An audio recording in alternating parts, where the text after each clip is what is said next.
Hello, everybody. Welcome. Welcome. This is our weekly community discussion. We're going to talk about self care and just ways we can practice taking care of ourselves when we're not feeling well. We've all been hanging out together here on Monday nights for about 5 years now. So, welcome. If this is your very first time, we're super excited that you've chosen to be here. This is a global community for adults who are healing the symptoms of complex trauma, healing from complex trauma. Maybe you're living with CPTSD symptoms as a result of ongoing childhood trauma. Perhaps you were raised by toxic or abusive or narcissistic parents, and you're an adult now and things are just painful and you're struggling. I just want you to know you're not alone. And we've all of us who are here tonight, we all have a similar circumstances that we were raised in, and we're really grateful that you've chosen to be here tonight. So there will be some guidelines that are going to be up in the chat box right now. If you're here live, um, basically be very kind to anyone who comes here and arrives, and um, especially if they've never been with us before. And it can take a lot of courage and be very scary to show up online, to reach out and try to receive support um, in this way. Many of us have all been hanging out here together for about 5 years, and we kind of feel like we know one another. But for some people, it can be a little bit harder, and they might have been really trying to go it alone and heal by themselves. And that can be a very lonely journey. It can be a very isolating journey. And we want to make sure that we welcome everybody and treat them with kindness and compassion and mutual respect. And most importantly, I just want to make sure you all know that you're not alone. I'm very happy to be here as a compassionate source of support for you. And we have a lot of different friends and family members. Our family here is our friendly family of choice. If we were raised in a family that perhaps wasn't supportive or didn't know how to show appropriate love, perhaps they were unkind, exploitative, abusive, enabling. These are all things that are very difficult if you grow up in an environment that is like that. So please just know that this is a safe place. And while this is a safe place, this is never, ever, ever, ever crisis support. I don't have the capability to be a source of crisis support for anyone. This is YouTube. And so if you are in crisis, there are tons of organizations out there. CrisisTextLine.org, RAIN.org, SuicidePreventionLifeline.org, Samaritans.org, the Gatehouse up in Canada with our friend Stuart. There's the Blue Knot Foundation down under. Lots of different places that are equipped to provide you with crisis support. This is simply a place for us to all come and just be and spend time together and hang out together. So, so hello to each and every one of you. I'm going to spend as much time as I can here with you guys. I will have to pause and take drinks of water. I will have to pause and cough. I'm not 100%. There was absolutely no way I could have shown up here last week with you all, even though I wanted to. There was no possible way because I wasn't well. I was not physically able to be here with you all. And I'm not 100% right now, if we're being honest. I got invited to a lunch today with my husband, and I had to politely decline because I really just wanted to, save my energy and and be able to lead my groups and be here with you all and basically just like literally sitting in my pajamas right now with my hair piled on top of my head and I got my glasses on because I didn't even have the energy to put my contact lenses in today. I'm wrapped in a blanket and I got a big old jug of water and I'm just excited to hang out with you all. So and I'm practicing, so this is me walking my talk. How about that? This is what self-care looks like. This is what self-care looks like today. So um very happy to be here. Just a very special welcome to anyone who's here for the first time.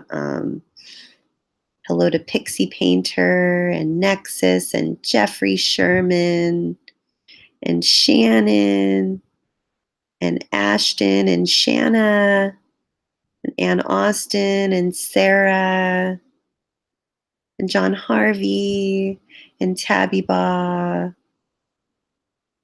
Did I say Sarah? Nexus.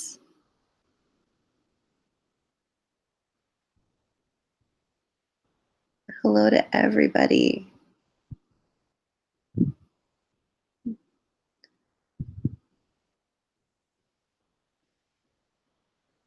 Hello to Ashton. Hello, Ashton. Wow. Thank you, Jennifer. Thank you, Jennifer, so much. Hello to Jennifer.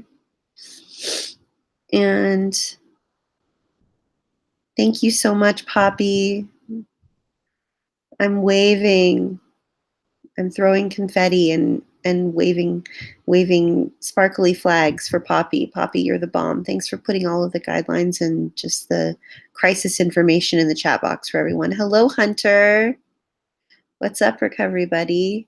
How was your vacation? Hey, Lance. Hello, Princess of the Messiah. Hello, Nora. Hello, Victoria.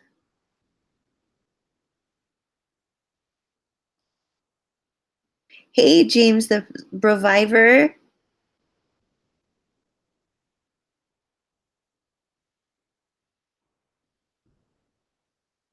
Yes, you need to finish your schoolwork. Thanks for coming by to say hello, though.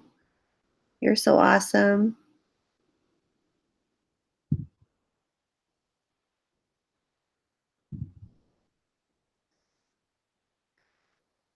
Hello, Cheryl.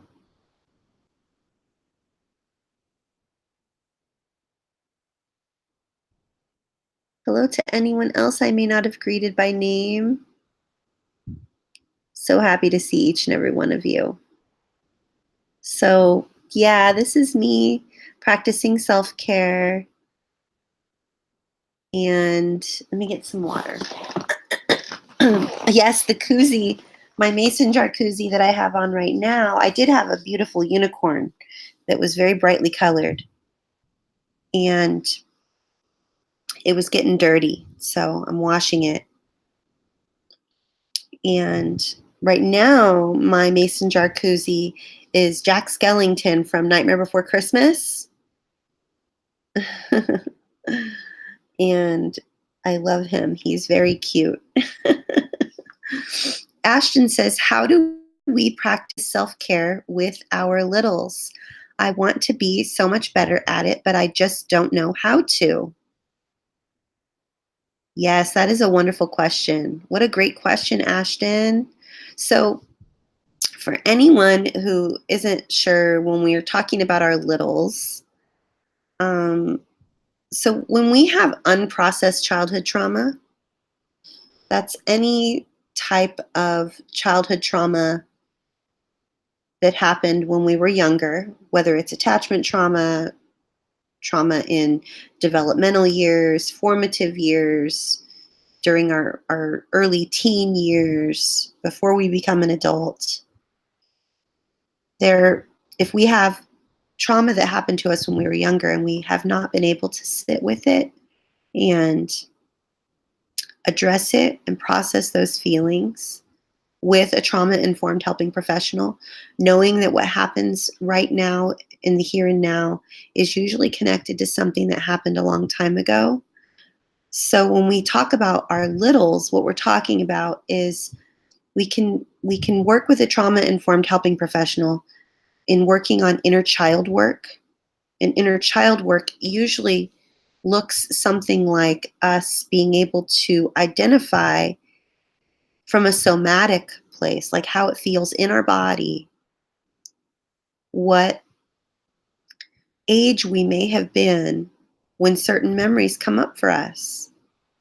And so if we have certain memories that come up for us and we haven't been able to work through those and talk about those and maybe catalog those, process them with a trauma informed helping professional, and then even with EMDR, do reprocessing so we can make new neural pathways. Neuroplasticity is what gives us hope, right? The brain's ability to make new roads and new responses. Neuroplasticity is what gives every person living with PTSD symptoms, CPTSD symptoms, it gives us hope. Because what it means is our response right now to the way the world is and our level of hypervigilance or our symptoms that we have, our flashbacks, whether they be physical flashbacks, emotional flashbacks, whatever's going on in our life, neuroplasticity gives us hope because when we work with a trauma informed helping professional, the place we go to in those flashbacks isn't always going to be the place that we go to always. It's the place we go to now, which is what causes a lot of isolation and a lot of hypervigilance. But it doesn't have to always be that place that we go to. It won't be, right? So when Ashton says, how do we practice self-care with our littles? What I take that question to mean is, I, Ashton, have traumatizing situations that I lived through when I was younger, when I was a child, and I'm working with a trauma-informed helping professional now who knows that I have not processed or reprocessed these memories from childhood. And perhaps I'm having trouble accessing those younger parts of me and giving space for them to be able to feel safe.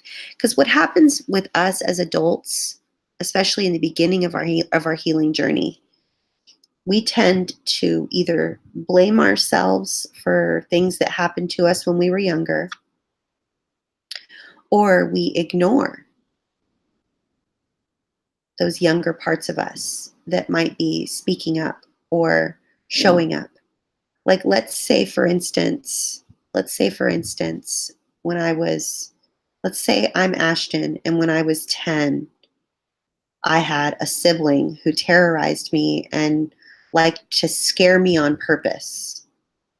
And then I had other siblings who laughed at me because I was scared, and they would sort of gang up on me with the sibling who liked to scare me. So that's traumatizing, right? That's traumatizing. Now, what that can show up like in my adulthood is if somebody scares me, I can immediately rage out on them and say, "Why did you scare me on purpose?" And that person may look confused and say, "Oh, I didn't scare you on purpose. Gosh, why would I ever do that?" Right? And that is that is something that shows up for a lot of people who have PTSD or symptoms of PTSD. And remember, this is just a place for us to sort of have these discussions. This isn't me telling you that you need to do inner child work, or that you have hypervigilance, or that you have PTSD or anything. This is just what's been working for me. So what works for me when I'm struggling to get in touch with those younger parts of me that experienced so much trauma, and I feel afraid or stuck in that place. I think what would help Ashton, at least what helps me, I would allow yourself a creative space in where you're living. I know that you probably, I think you just got done moving. Maybe there's a little nook or a little area that you could set up, like whatever colors were your favorite colors when you were younger. Maybe you had a favorite scent, like maybe you had scratch and sniff stickers. Maybe go on eBay or somewhere and try to find like some scratch and sniff stickers that were like your favorite. Maybe you had a favorite doll that smelled a certain way. Maybe you had favorite foods that you loved to eat when you were really, really young. Maybe you had a favorite color. Your favorite color was purple, and maybe you dreamed that you would have a purple Volkswagen when you got to be big enough to drive a car, and your license plate was going to say slug bug, or rainbow, or whatever it is that your younger self enjoyed during times that were extremely traumatic for you. It might be helpful for you to work with your trauma informed helping professional and let them know, hey, I'm sort of feeling a little bit stuck in this area. I really want to provide a safe space. I want to be more mindful, and allow yourself that space in your home, even if it's just a little corner of a space that sort of nurtures the younger parts of you that perhaps were not provided for you when you were that age. So it's a delicate dance, right? Because you want to have something that reminds you of that time, but you don't want to like have it be traumatic.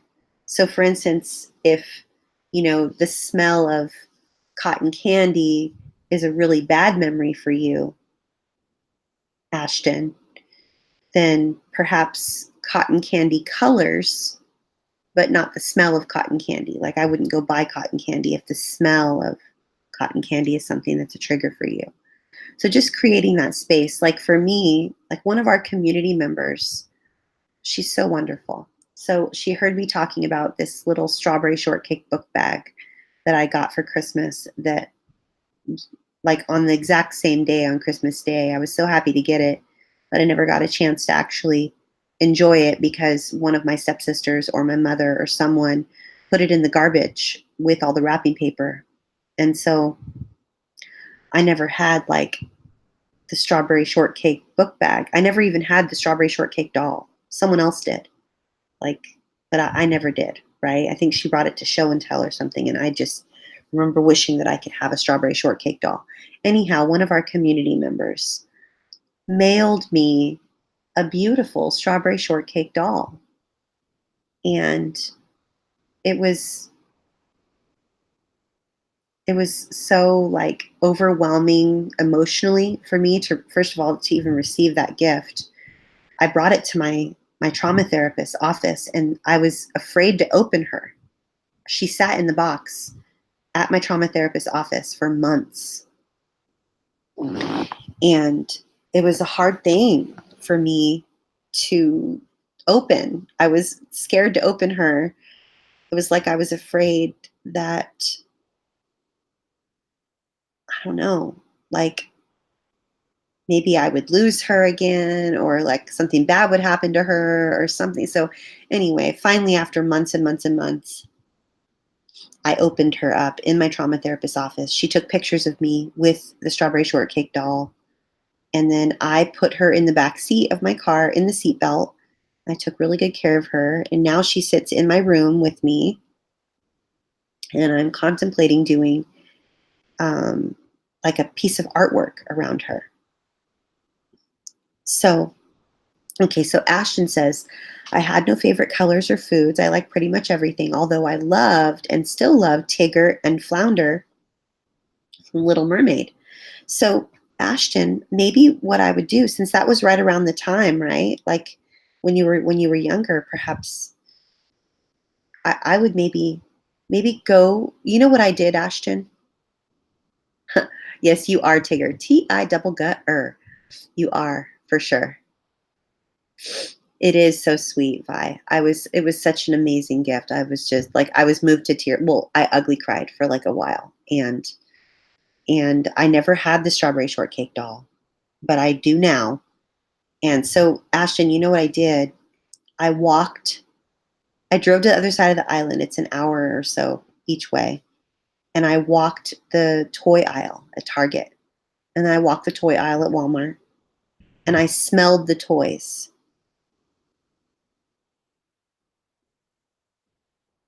I smelled the toys I never had. I wanted to know what they smelled like. And and I had nowhere to go, nowhere to be. I'd never really had, I had like one doll, and it was just this weird, ugly doll that I didn't like. And it was just, I, I didn't have a good childhood. I don't have happy childhood memories, not very many of them at least. So for me to go, I mean, I had never been to a toy aisle when I was little. Like that wasn't something that I was even allowed to do. So when my son was little, like I would take him to the toy store and we would just hang out for hours and hours and hours. I did have a lot of stuffed animals. Yes, I had stuffed toys.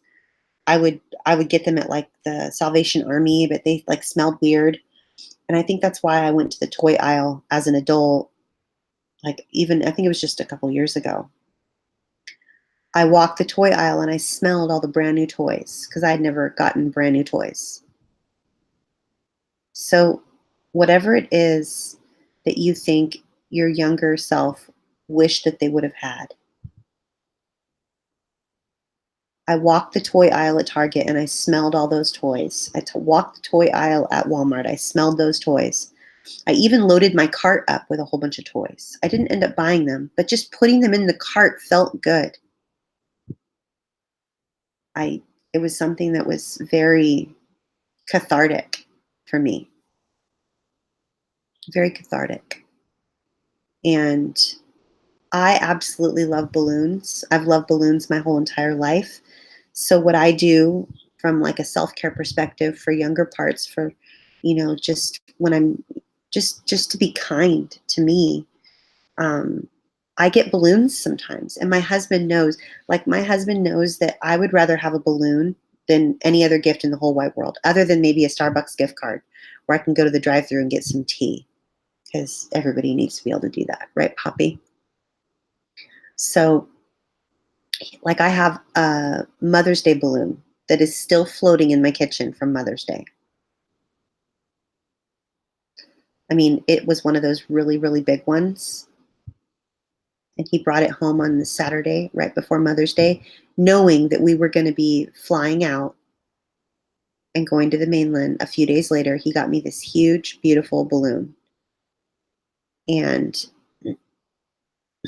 I think that just it's the sweetest thing in the whole world to know that my husband understands that I love balloons, that they make me so happy. And that I will go out of my way to buy myself a balloon or to load my cart up with toys and smell them. And no, I didn't buy all the toys. It wouldn't have been a smart thing. But you know what I did do, Ashton? Oh, good for you. Ashton says I spent 30 minutes holding each stuffed animal, picking out the perfect one. That is amazing. Yes, that's wonderful. You know what I did? Um, One of the hardest times of the year for me when I was younger was Easter. I was expected to look perfect and act perfect, and it was just part of this, I don't know. It was just part of this weird thing. I have no idea. Like, I think it was the Catholic part of my family or something. I have no idea. But so for Easter, I went and I bought an Easter card like a cute little Easter card for a child. I got an Easter basket that was made from a Mickey Mouse head, and I bought all kinds of Easter candy. And I was going to mail it to my kids.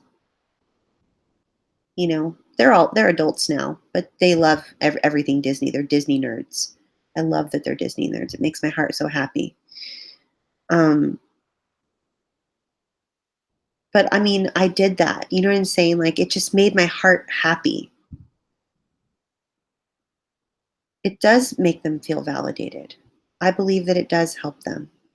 I really do. Oh, Care Bear. The Care Bear stare. Oh, yeah. That's awesome. Yeah, it is okay to do these things now. It is okay. Oh, Sarah always wanted a pony. I love the smell of horses. I love brushing horses and I love smelling horses.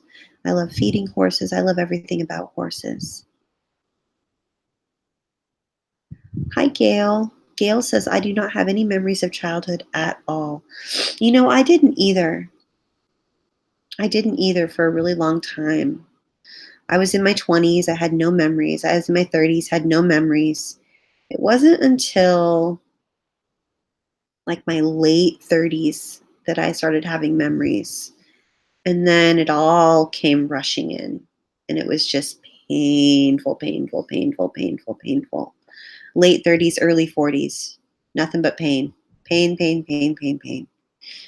Lots of realities just sort of smacking me in the face. And so I've been really doing a good job of going to trauma therapy every single week and journaling and taking really good care of myself and not to push myself too hard. Um, I love arts and crafts. I'm going to be starting an art journaling like this Monday night sort of hangout conversation that we're having is probably going to turn into more of like an art journaling type thing. I've been talking with you guys about that for a while, probably in about a month or so, I'm thinking. I've been sick.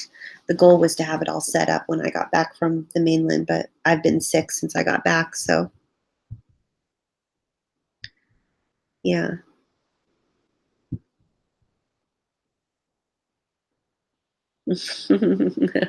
Be Anything says, I usually play it safe and wait until Easter is over and have Easter part two and get candy on discount. That's a good idea.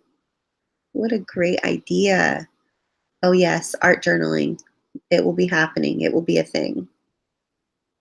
Ooh, I love the strawberry emoji, Shannon. That makes my heart so happy.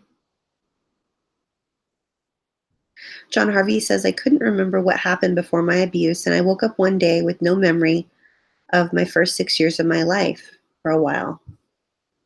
Yeah, that sounds similar. Life is a crazy thing. Memories are a crazy thing. Yes, like Bob Ross, but with trauma informed. Yes, yes, yes, yes, yes. Miss Beachboxer says, I didn't really like dolls or girly stuff. My mom bought me all kinds and made Barbie clothes so she could look good. I hated dolls. I loved sports. I was a tomboy. She was so mad at me. Good for you for being yourself. Good for you for being yourself. Sarah says, if I have childhood trauma, that means I have littles. Well, not necessarily. That's a great question, Sarah. Ashton has childhood trauma. Ashton is seeing a trauma informed professional. And Ashton has come to the realization that she has younger parts inside of her that have never been able to speak up or be themselves. And so, what she's doing to heal those parts of her is to work with a trauma informed therapist on some inner child work. And oftentimes, the way of referring to inner child work is working with the little parts that are inside of us. So, You may be able to identify with the term littles, like younger parts of you. Like I have a very specific part of me in my body. All she ever says is, "You don't understand, you don't understand, you don't understand."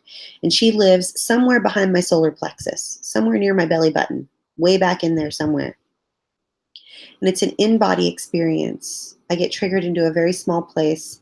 And all I know how to think or say is, "You don't understand, you don't understand, you don't understand, you don't understand."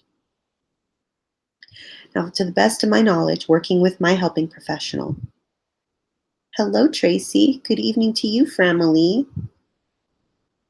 Framily is our friendly family of choice. So happy to see you. So, to the very best of my knowledge, when I'm working with my trauma therapist, that younger part of me that says, "You don't understand, you don't understand," she's somewhere between the age of like,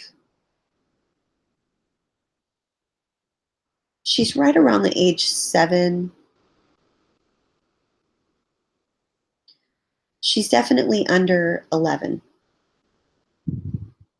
There's like a 5-year period of my life from about 6 to about 11 that was horrifically traumatic. Lots of moving, divorce, relocation, being given away to people, all these different family members. My mom joined the circus. I was left alone with a lot of strangers. A lot of bad shit happened. And I was hungry a lot. I was very, very, very, very hungry a lot. And I felt very misunderstood because no matter what I did, no one understood how bad it was. Everybody just thought it was great. So I think that's why she just says, "You don't understand, you don't understand, you don't understand."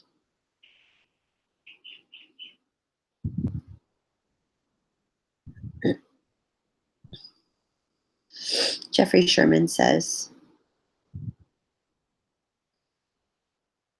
"Can we still get trauma info like Pete Walker and talk about different experiences in healing? You're the best person I've ever heard talk about trauma and recovery. I love you, Mama Bear Athena." I love you too, Jeffrey Sherman. Absolutely. Um, yeah, we can, let's try to balance it out maybe. I just have a really deep need to be able to like do some creative work with you guys. I really think that us being able to find ways to be creative that are not perfectionistic, um, I just know that that's going to be very helpful. So I'll make sure that I keep in touch and like check in with you all and find out if the new format is working out for you or so. It won't be for another month or so. I'm thinking maybe like beginning of August, maybe. You know, like maybe mid July, late July, early August.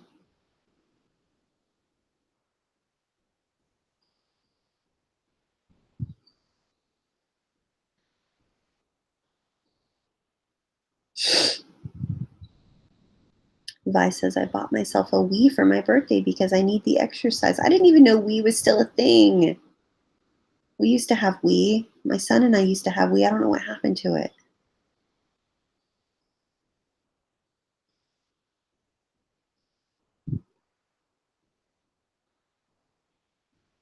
Well, if you don't have a creative mind, that's okay. Maybe you could just hang out with all of us.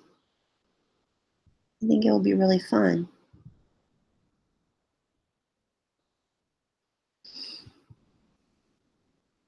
I love spending time with you all. I know that I intuitively know that this is somewhere I need to go for my own healing journey as well.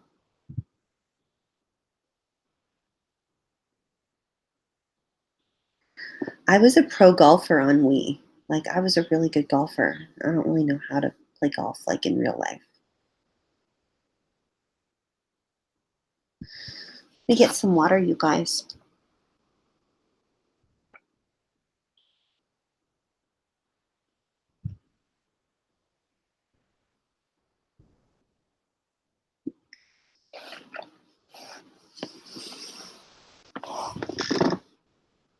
Oh.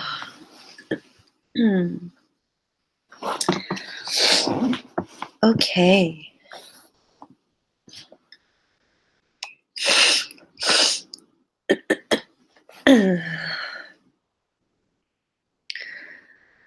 So yeah, it's hard to take care of ourselves if we're not feeling 100% like physically, mentally, and emotionally.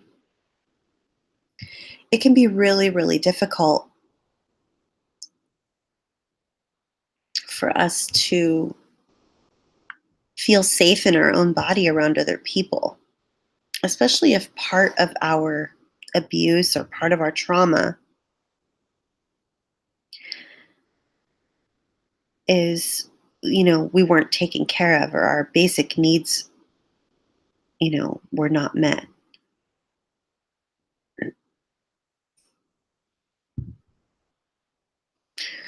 So it's important that we listen to our body and that we parent ourselves in ways that we were not parented if we recognize that parenting is one of the reasons that we experienced trauma. So perhaps you had a really wonderful mom or a really wonderful dad, but someone else in your family was abusive or neglectful.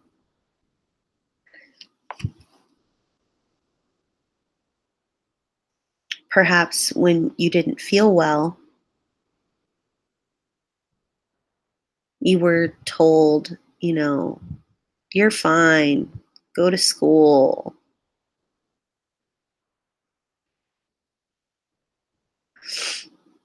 You know, it's a hard thing to to look back and know that our basic needs weren't met because it's very confusing.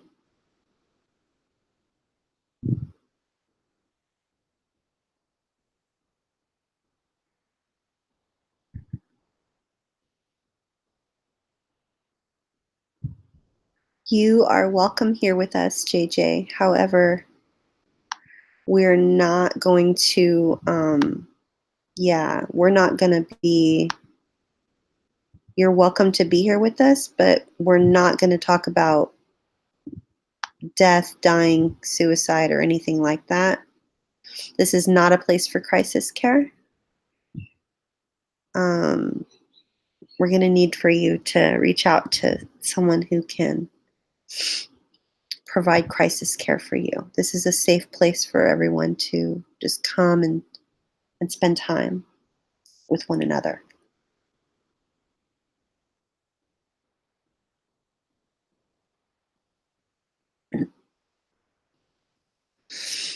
Poppy brings up a good point. She says, I need to mention the importance of safety and being mindful when connecting with younger parts, so actions are not misinterpreted. For example, watching children play at the park or smelling toys in the shops. Yeah, yeah. So that's a good point, Poppy. Yeah, so when I went to Target and I was smelling all the toys and loading up my cart filled with toys, like I did so in a way that it wasn't, I think people could see that I was just in like kind of having my own little experience, but it wasn't like in a creepy way. Like I wasn't it wasn't something that was being interpreted as though like it was inappropriate or anything. That's a good point, Poppy. Or like when I went to Disneyland with my kids, there was a time during while we were there at Disneyland that I was just able to sit there and take in the sounds and the smells and the sights of all of these carefree children, running around at Disneyland, having the time of their life. And it was so nourishing for my soul. It nurtured me in so many different ways. But it is it is a good idea, like Poppy mentioned at 38 after, we do need to be mindful if we're going to be watching people's children play or smelling toys that we're not scaring people. Otherwise, we could get arrested, and that would not be good. Um, yeah. Good point, Miss Poppy. Oh, thanks for the healing hugs. I really appreciate that. Yeah, I'm definitely not 100%.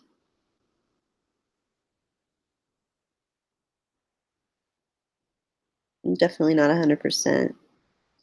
Yeah, I have not been feeling very well.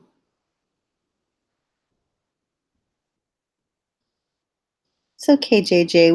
We accept your apology. We keep this as to be this is a safe space for people. So if you want to spend time with us, you're welcome, but it needs to we need to keep it safe. So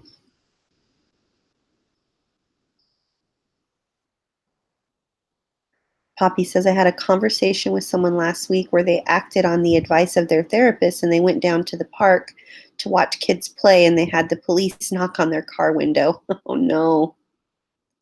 Oh no. Yeah, be mindful of what it is that we're doing for self-care.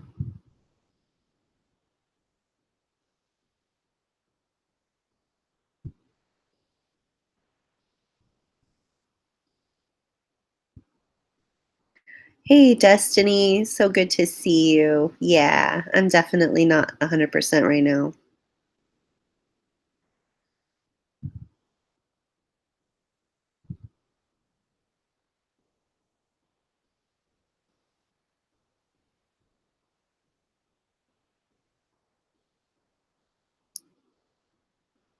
Oh, I didn't see your second question, Ashton. I'm sorry. I need you to send it again.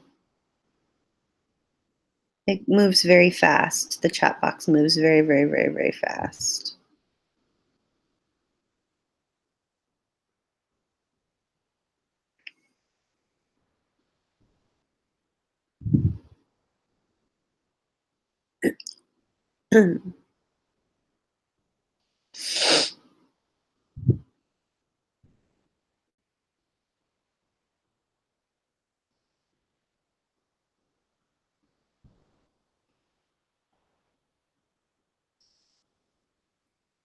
Oh, here we go. Ashton says, how do we balance knowing the boundary between, oops, it's moving, hold on. The boundary between self care and fear, especially in therapy. For example, when I'm not ready to share the details of a new memory versus when there's a fear of speaking those things. Ooh, that's a great question. That is a great question.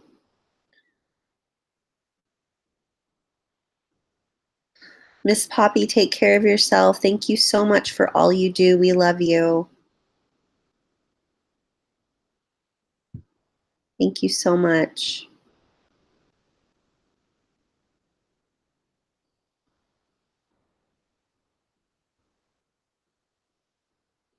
Lots of love for you, Poppy. Everyone's wishing you a good night and to take really good care of yourself. See you later. Yeah, um so the balance, Ashton's question is how do we balance knowing the boundary between self-care and fear, especially in therapy? For example, when I'm not ready to share the details of a new memory versus when there's a fear of speaking those things. Awesome. Okay, so this is going to be 50% you and 50% your therapist.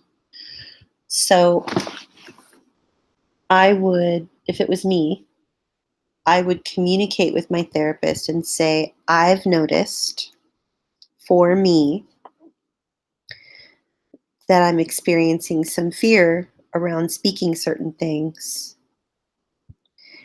And I'm not sure if that's me taking care of myself and practicing self care, or if this is an irrational fear coming from a really young place. Either way, Ashton, it's important for you to know that either is welcome. If you're practicing self care or you're coming from a place of fear, everything is welcome and everything is valid. So, whether you're not ready to share the details of a new memory, or if there's a younger part of you that is just afraid to speak, if you have the relationship that I'm pretty sure you do have from what you've shared with your trauma therapist,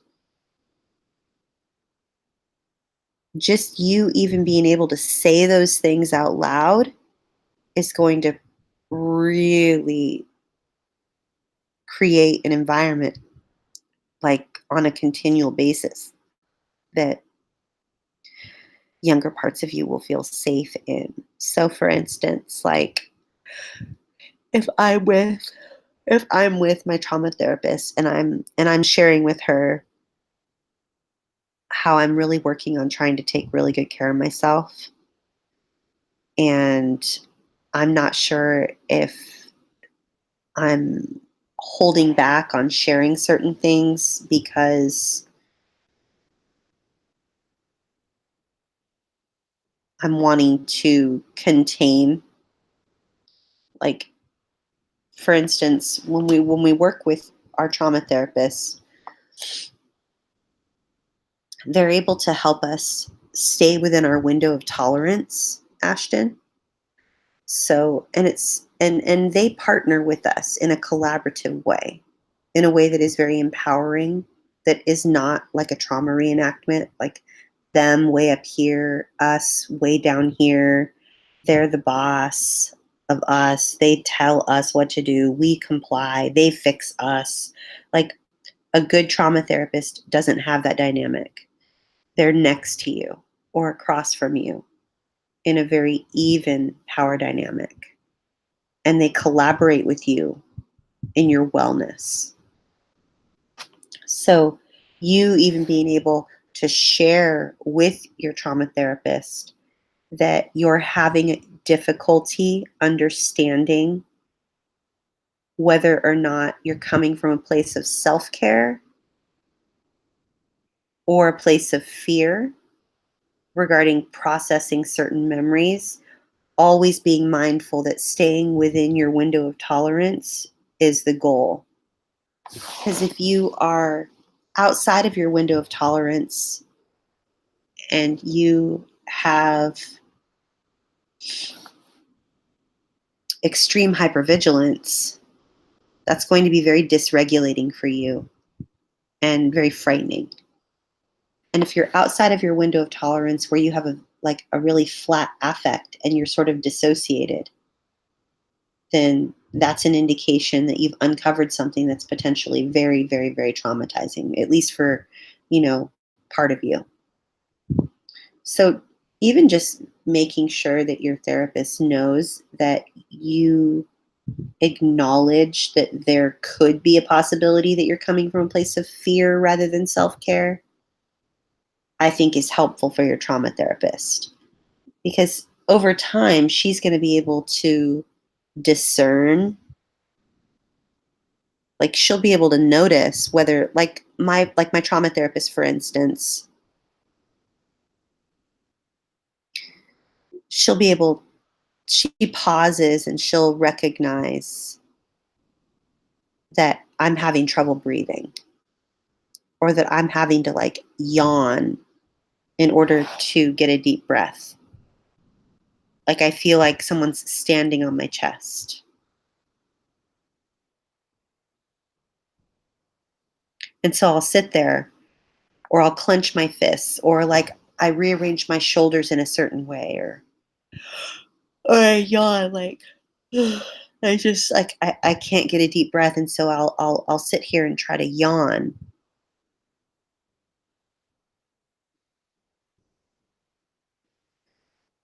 And she's really great about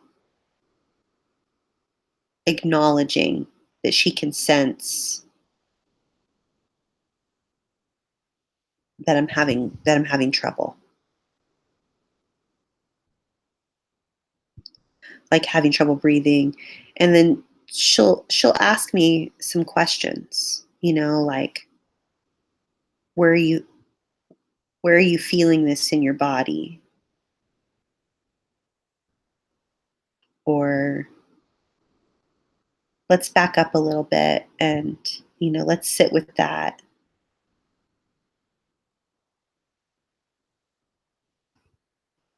And then she'll ask me some qualifying questions,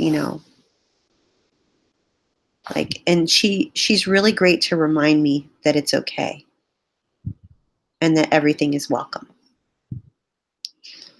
So Ashton says, yes, the window of tolerance. And that's very hard for me because I feel like I can't feel super duper deeply in my day to day because then I won't be able to function the way I need to. Yeah, yeah. I mean, the struggle is real, right, Ashton? So, like, when I have EMDR, or even when I have deep sessions where it's just like from a CBT perspective, like mostly just talk therapy or me sort of emptying out things that I've been holding in for decades. Um, I'll be like dissociated for hours and hours or days afterwards because it was so like a shock to my system to be able to get those things out.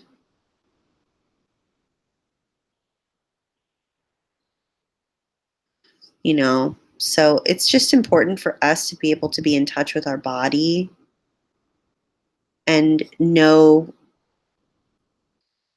that we have the ability to create pockets of safety in our lives.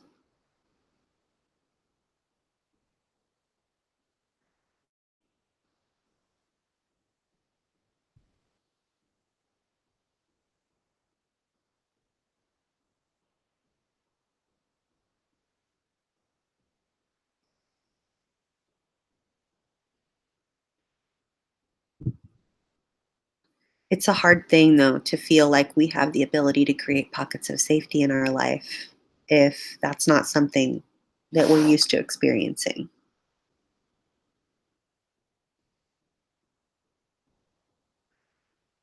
It's important for us to find ways to feel safe in our body when we're around other people.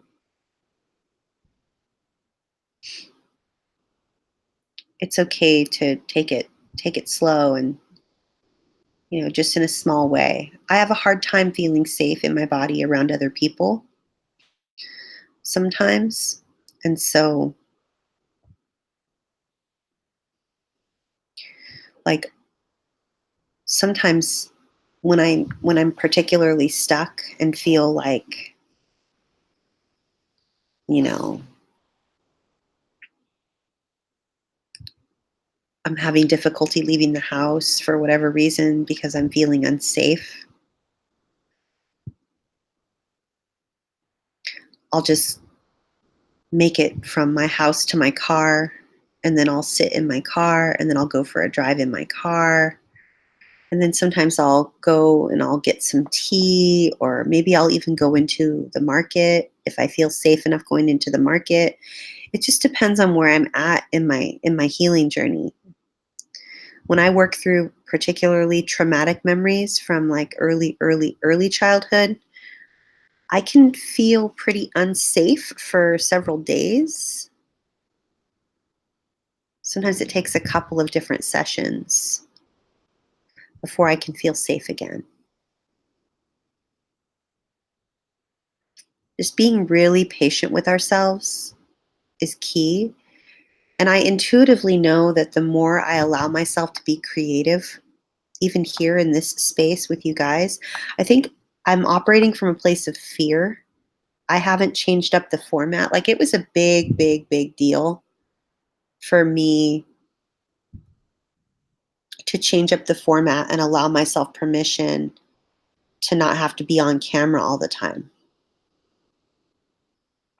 you know? And I still have people that complain. Like they'll show up, "What's up? Why aren't you ever hanging out with us on camera anymore? Why can't we see your face anymore?" Right?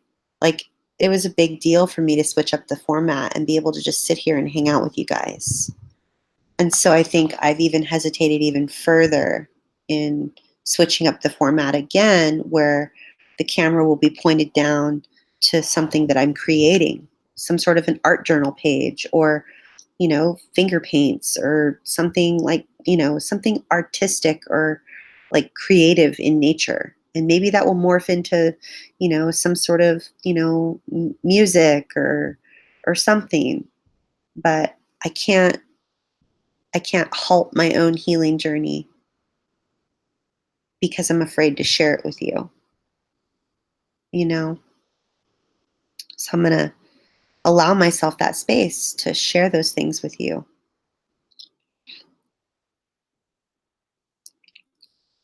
It is important, though. It is important for us to find ways to feel safe and comfortable in our own body. And that is where the healing sort of goes to the next level, you know? As Sarah says, is there a link between CPTSD and codependency? Oh, yes, most definitely. Where is the link? There is, um, let me put a link in the, oops, I don't know where I can find the link to the chat box. See if I can, oh, here we go. Here we go. Sarah, see if it'll allow me to, let me see if it'll, oh, cool. It'll let me tag you. Okay, there we go. Yes, there is a direct link.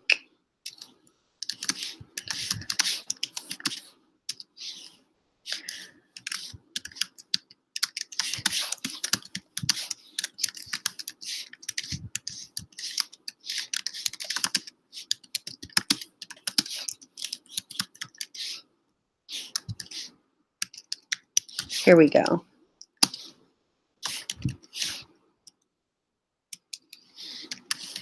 I'm putting a link in the chat box for you, Sarah Lennon. So go there, and there's a link on his website that talks about codependency. And it's under the 4 F's: fight, flight, freeze, and fawn. And, oh, you know what, Sarah? Oh, you're so welcome, Sarah. There's a link. There's like a couple videos ago, Sarah, I did an entire like 30-minute, go on the video, Sarah. Go on my, here on my YouTube channel and look at community discussion on the topic of codependency. It says like 30-minute discussion or something on Pete Walker's The Fawn Response.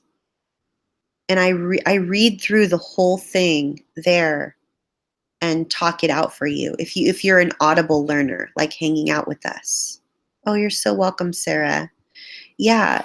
So if you there's um,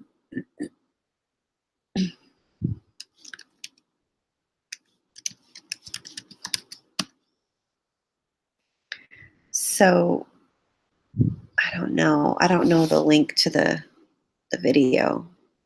My goodness. It's like, I think it was like 2 or 3 weeks ago, Sarah.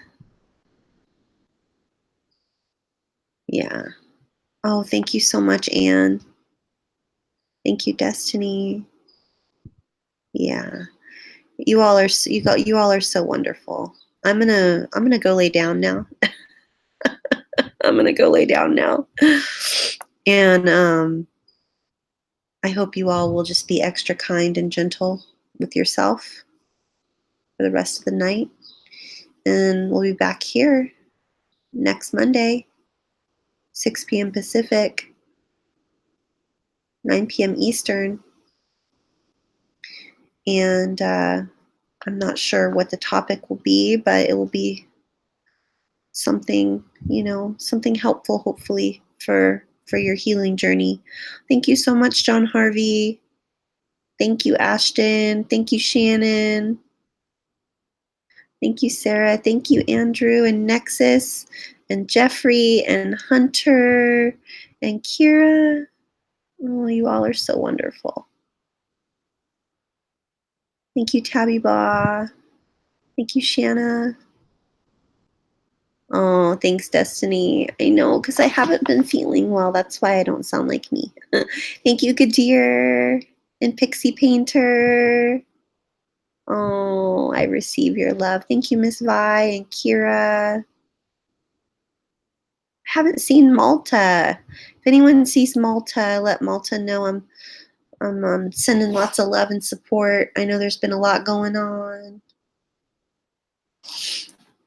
Thank you, Nora and Anne and Nexus and everyone and everyone and everyone. Oh, you guys are just so amazing. My heart is so full.